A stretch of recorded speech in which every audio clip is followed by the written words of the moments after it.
വന്ദേ ഭാരത് ട്രെയിനിൽ ലഭിച്ചത് ദുർഗന്ധം വമിക്കുന്ന ഭക്ഷണമാണെന്ന് വീഡിയോ സഹിതം സാമൂഹ്യ മാധ്യമങ്ങളിലടക്കം പങ്കുവച്ച യുവാവിനോട് ഇന്ത്യൻ റെയിൽവേ ക്ഷമ ചോദിച്ചു.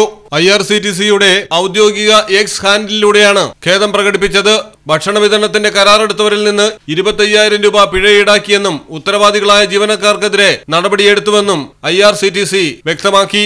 Indian railway catering and tourism കോർപ്പറേഷനാണ് ആകാശ് കേസരി എന്ന യുവാവിനോട് ക്ഷമാപണം നടത്തിയിരിക്കുന്നത്. ഡൽഹിയിൽ നിന്ന് വാരണാസിക്കുള്ള യാത്രക്കിടയിലാണ് വന്ദേ ഭാരത് ട്രെയിനിൽ വിളമ്പിയ ഭക്ഷണം വളരെ മോശവും ദുർഗന്ധം വമിക്കുന്നതാണെന്നും ദയവായി തങ്ങൾ മുടക്കിയ പണം തിരികെ നൽകണമെന്നും ഭക്ഷണ വിതരണം കരാറെടുത്തവർ വന്ദേ ഭാരത് എക്സ്പ്രസിന്റെ പേര് നശിപ്പിക്കുകയാണെന്നും ദൃശ്യങ്ങൾ പുറത്തുവിട്ട് ആകാശ് കേസരി വിമർശനമുയർത്തിയത്. സംഭവത്തെ തുടർന്ന് കരാറുകാർക്ക് റെയിൽവേ ശക്തമായ മുന്നറിയിപ്പ് നൽകിയിരിക്കുകയാണ്. News desk Malayalam television. നാട്ടിലെവിടെയാ? വയനാട്ടില്. നാട്ടിലെവിടെയാ? ഞാൻ കോഴിക്കോട്. നാട്ടിലെവിടെയാ? ഞാൻ ആലപ്പുഴ. നാട്ടിലെവിടെയാ? ഞാനോ? ഞാൻ കണ്ണൂരാ. നാട്ടിലെവിടെയാ? എന്റെ വീട് പാലക്കാട്.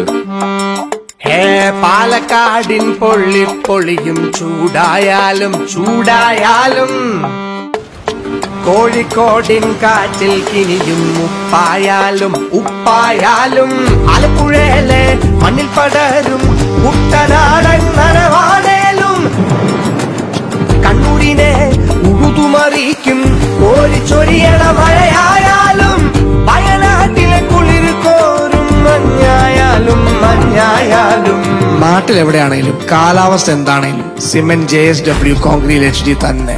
നാട്ടിലെവിടെയാ?